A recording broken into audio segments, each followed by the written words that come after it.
guys, welcome back to my YouTube channel Sadar aja.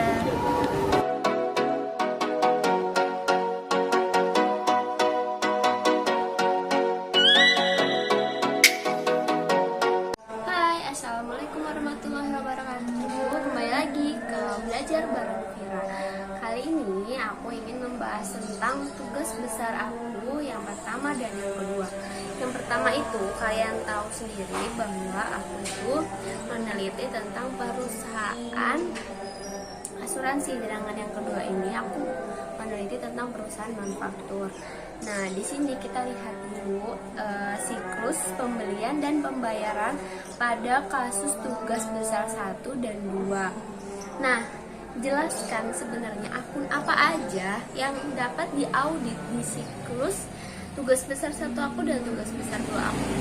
Nah, tugas besar 1 aku itu lebih ke arah kas bank dan investasi karena pendanaan berdasarkan asuransi, dan tugas besar kedua itu kas juga di bank, terus hutang dagang, potongan, retur, persediaan dan bahan baku serta beban-beban yang dibayarkan.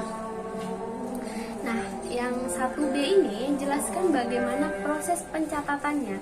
Sebagai contoh adalah pembelian ya. Biasanya debitnya itu di pembelian, kreditnya itu di kas. Nah, setelah itu yang C. Bagaimana sih sebaiknya pengendalian internal itu untuk mencegah terjadinya kesalahan catat atau kecurangan pada siklus ini? Nah, sebenarnya itu kita perlu namanya membangun struktur pengendalian internal ya. Kita bangun dulu sesuai dengan Koso Framework. Nah, di dalam Koso Framework itu kita lihat tahu sendiri ada pengendalian internal, eksternal, juga dari beberapa faktor lingkungannya. Nah, setelah itu bagaimana aktivitasnya itu bisa menjadi lebih efektif. Terus mengefektifkan juga fungsi internal auditnya itu sudah benar atau belum. Nah, yang D,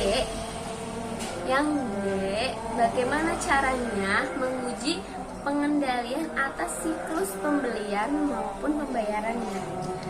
Yang pertama ya pasti kita memeriksa dulu dokumen-dokumen yang asli. Kita kumpulkan dokumennya, kita hitung kembali berapa dalam pendanaannya dan pembelian atas pembeliannya itu. Terus juga kita harus tahu bahwa semua proses transaksi itu harus sampai retur. Nah, terus yang E, bagaimana caranya menguji seluruh transaksi pembelian berdasarkan STOT. Nah, pengujiannya itu biasanya atas pembelian kredit, pembayaran hutang dan pembelian. Skip dulu. Oke, setelah itu yang F. Kak, bagaimana sih caranya menguji saldo utang supplier yang sudah tepat?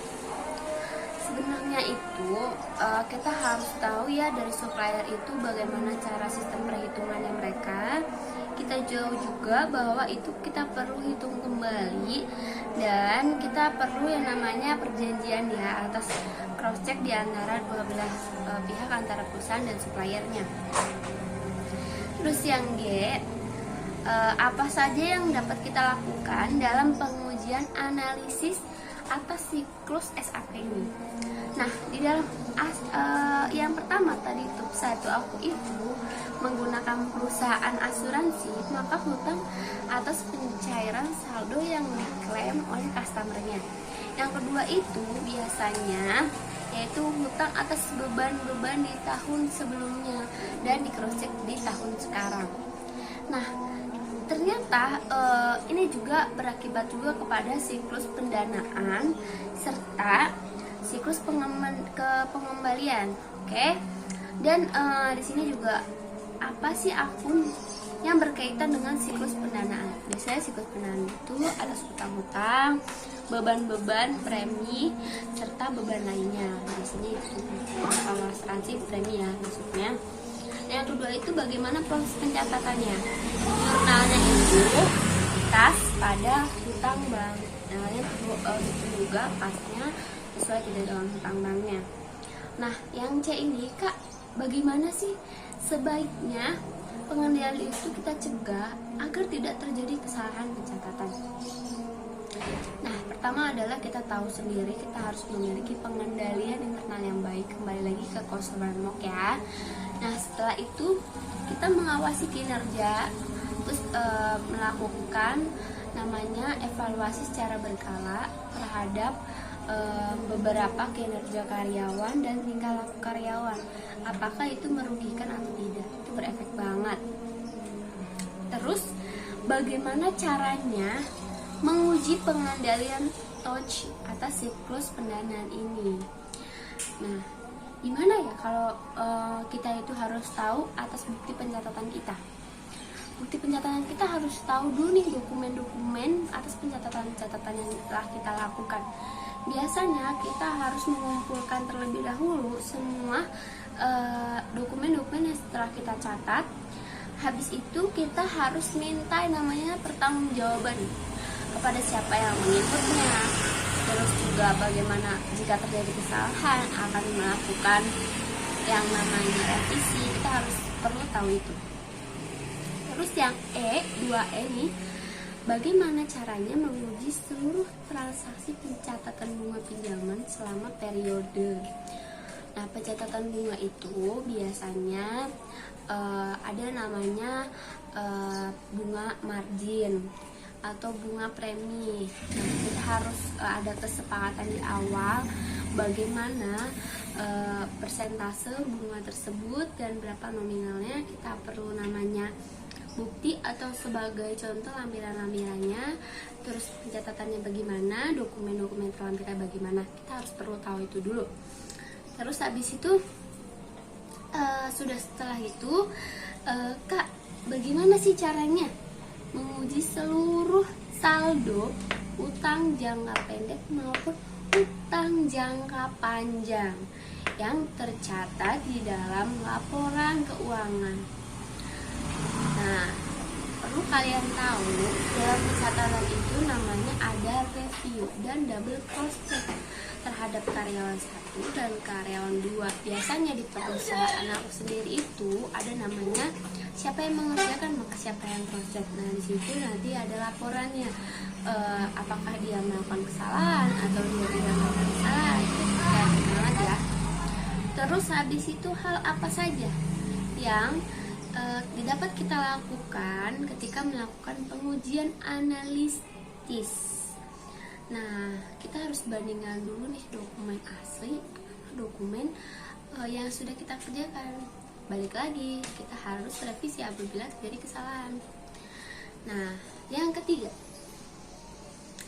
ini biasanya itu siklus kas dan setara kas. Ada tugas 1 aku dan tugas 2 aku ya, tugas besar aku.